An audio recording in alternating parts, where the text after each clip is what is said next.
Yes, lads, how's it going on? And today we're here for the World Cup prediction. I'm interested to know who you guys think and how much you agree with me. I've done a lot of research into this and I've tried to make this as in-depth as physically possible whilst not making it a podcast length episode.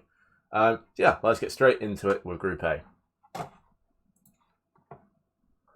Group A then consisting of Qatar, Ecuador, Senegal and the Netherlands. I think it's a position where there's three teams in this group who could quite easily, two of them could go through. Ecuador have a lot of young players who are coming through, the likes of Moses Caicedo and Pervis Estupiñán. Also have some established players in top 5 leagues. Senegal have Edouard Mendy, who I think in the last sort of 2 years has been a solid keeper. Form maybe going down a little bit. Obviously, like I say, he's maybe not doing as well as of late. And Netherlands are the Netherlands. They have so many good prospects coming through. They have some established players such as Virgil van Dijk, who will massively help being in there alongside Frankie de Jong, who offer that experience, that winning mentality. So, for myself, I will have the Netherlands in top. I think that's pretty solid. They could implode, but like I say, I think that you have to back the Netherlands. I think that they're a very solid team. Second place will be Senegal, Sadio Mane, and I just think they will get the edge over Ecuador and Qatar narrowly. Obviously, Ecuador third and Qatar fourth. I doubt Qatar will get 3 points. I'll be very surprised. Group B then, consisting of England, Iran, USA and Wales. It's a bit more clear-cut in my opinion with this one. I think with us, it's England. We have a lot of talent coming through all the time, which makes us a very good nation. Iran have a few players who are alright, but no one really to shout home about. America have I think probably for the first time, a squad that can compete. They have players like Giovanni Reina, Christian Pulisic, Weston McKennie, who are all very good players. And I think can make the world of difference in a tight little game where you need that moment of class. And I think American fans should be very excited towards this team. Maybe this 2022 World Cup, they won't do that well. But I think the 2026 World Cup, we could see USA do really well. And Wales, I think they've regressed over the last 4 years. I don't think that they have brought through anyone of note. I think that a lot of the players that they have in their team have got older. No one's really coming through to replace them. So I don't really think Wales are going to do all that well this World Cup. So that being said, we will have England in first, USA in second, Iran in third, and pointless Wales in fourth in both respects of the word pointless. Group C, Argentina, Saudi Arabia, Mexico and Poland. A group in which that we have some interest in. A bit of a similar to Group A. It's like you've got your team in. We might as well just put them at the top now.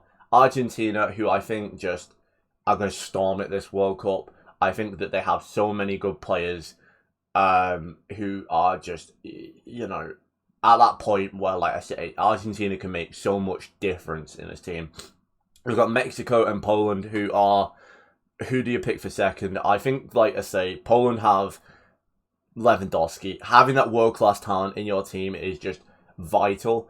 I also think the fact of having a goalkeeper like Wojciech Szczesny, who is a beast. Like, let's not put it too, he is a really good goalkeeper who will understand, like I say, how to command his defense. Ochoa he's basically an OEP now, so whether he can do the heroics of his 2018, 2014 World Cup, I don't really think so, to be honest with you. So Poland second, Mexico third, and Saudi Arabia in fourth. On Saudi Arabia, I doubt they'll get a point. I don't really think it's worth me talking all that much about. Group D then, we've got France, Australia, Denmark, and Tunisia. And 4 teams where it's split into 2 sides, in my opinion. You've got France and Denmark, who I think you have the debate of who will finish first, and then Denmark and then Australia and Tunisia, who will finish bottom. I genuinely think that's how it will go. I don't see any other outcome.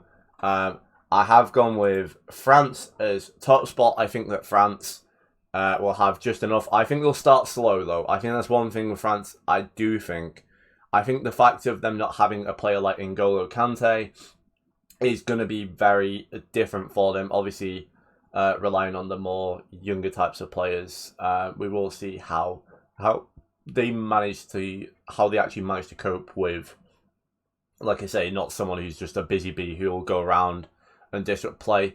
Denmark in second, Australia in third, and Tunisia in fourth. I think that's relatively straightforward. I could see Denmark finishing top, though. Denmark have some very good players who I think a lot of people are going to underestimate. And obviously this time they have Christian Eriksen, whereas like the last World Cup, the last Euros they didn't. So you think of how well they did at the Euros in 2020? Question mark. In 2021, like I say, they did really well. I genuinely think it's going to be the same thing. Next then, Group E, we have Spain, Costa Rica, Germany, and Japan. I couldn't get my words out there. I'm interested with this World Cup. It's obviously the first time in which Spain and Germany don't have that as much experience anymore. Mostly both teams are relying on young players. The likes of Germany with Yusuf Moukoko, 17-year-old Borussia Dortmund striker who is in very good form, albeit at the time of recording it, Dortmund just got pasted. They've also got the likes of Nico Schlotterbeck, Karim Adeyemi, and Jamal Musiala, all of which who are very good talents who could offer Germany a lot. But also at the same time, they don't have, they're not experienced at the World Cup. They don't really know, like I say, how to massively get themselves over the line. And that is the thing. The same with Spain, the likes of, Xavi, Eric Garcia, Unai Simon, Ferran Torres. It's a lot of players who haven't played much in terms of massive competitions yet. And that could pose a lot of issues for effectively both teams, in my opinion. But I do see myself, the Germans finishing top with Spain in second, Japan third, and Costa Rica fourth. Worth noting with Japan have a solid team. I could quite easily see Japan doing pretty well. Maybe not brilliantly, but could do pretty alright. Group F then, this is the group where I got up to before my recording, completely shut the bed. Belgium, Canada, Morocco, and Croatia. 4 teams in which there is absolute uncertainty of who you should put through. Just whilst I'm waiting for my PC to actually restart, my dad was very vocal in the fact that it is Belgium and Croatia, but I don't think it's as clear cut as that. You've got Canada, who are starting to produce a lot of talents, and they're starting, like I say, like they beat Mexico, I believe both times round, in the CONCACAF qualifying, and I believe they also got a result against USA, which shows that Canada are on the up. They do have the talent to produce. Morocco have always been one of Africa's most affluent teams in terms of their ability. But at the same time, like I say, I think Croatia have the talent that is beginning to come through, which will be able to offer the legs, and then you've still got that incredible bedrock of Rakitic, Modric, Brozovic, Kovacic in midfield. They've got Livakovic in goal, who I think is going to be an absolute fucking baller in the future. So Croatia first, Belgium second, Morocco third, and Canada fourth. It's going to be a close group. You could switch any one of them between Belgium and Canada, in my opinion. Croatia, I think, will get through nice and fine. Group G then, Brazil, Serbia, Switzerland, and Cameroon. Brazil, let's just put them top. I don't need to talk about them. They are going into this World Cup as the favourites. A lot of their players are in red-hot form, which is a really good thing for them. They arguably have the two most world-class goalkeepers in world football, which is exactly what you need in a World Cup. You need a keeper who's going to be an absolute brick wall for you. Going forward, I would argue they have the best strike force in world football at the minute. Like I say, like that's just stuff that will really help you in a tournament situation. Second is an interesting one. Serbia, Switzerland, and Cameroon. You could argue any of them. I'm going to go with Serbia. There's a lot of players from the Serbs that I quite like. The likes of Mitrovic, Sergej Milinkovic-Savic. It's, you know, the little dots of players around the park who are at that point where, like I say, that they're just really good at their positions. They're good at what they do. And I think that's going to make the difference for them. The Swiss, like I say, are always a good tournament-based side. They're going in third. I think that Switzerland, though, this year won't do quite as well. And Cameroon, I don't quite know enough about them. I've not watched too much of Cameroon to make a comment other than fourth. I could be completely wrong with that, but I am very optimistic in that. And finally, Group H, Portugal, Ghana, Uruguay, and Korea and South Korea. I don't know with this group. I genuinely don't know. I put Uruguay top last night, and I spent about 5 minutes debating whether I think it will be Portugal or South Korea that go through in second.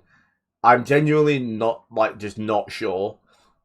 I don't think Portugal are going to have that good of a World Cup. That could bite me in the arse saying that, but I don't rate them anymore. I think that they're over the hill of this, you know, like I say, Ronaldo, you know, they're over the hill now. I think Portugal have a lot of this talent. They've got a lot of good talent coming through, but I don't think that this is the World Cup where, like I say, that talent makes the difference. We're maybe looking at the Germany 2024 Euros or the North America World Cup in 2026 where, like I say, that bed of talent is ready. So I'm going to be bold. I'm going to put South Korea through, Portugal in third, Ghana in fourth.